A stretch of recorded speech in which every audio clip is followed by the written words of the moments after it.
नमस्ते। आज चाहिँ जगिङको तेस्रो दिन।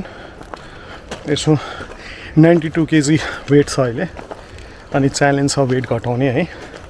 अब हेरौँ, लेट्स सी होइन कति टाइम लाग्छ वेट घट्न होइन। अब तलबाट लगभग 1 किलोमिटर जति माथि हाइकिङ गर्दै आइरहेको छु। हाम्रो यहाँको बाटो पुरै स्टिफ छ, स्टिप इन्क्लाइन छ। यहाँ यसरी स्टिप इन्क्लाइन जानुपर्छ। एकदम हार्ड चाहिँ छ यो। 1 किलोमिटरमा लगभग पुरै पसिनाले शरीर भिजिसकेको छ हाम्रो यहाँ।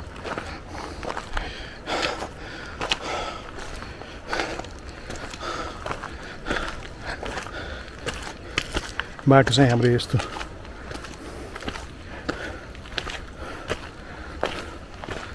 सुनसान है।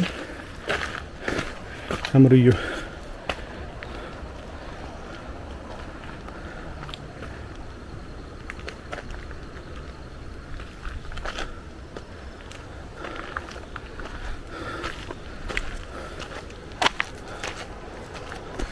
अलिकति अगाडि आएपछि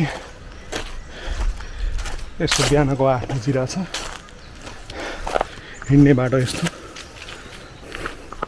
सुनसान हुन्छ।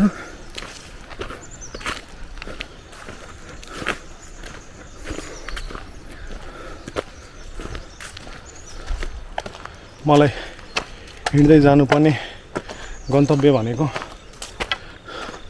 हजुरलाई देखाइदिन्छु। त्यो माथिको डाँडा, माथि टुप्पीमा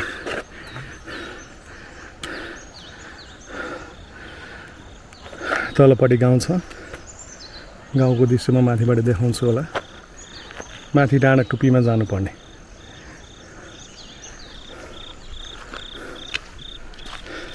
त्यहाँसम्म पुग्न म जस्तो मान्छेलाई करिब 3-3.5 घन्टा लाग्छ। कि आजै जाने हो आज नजाने, हेर्दै जाउँ।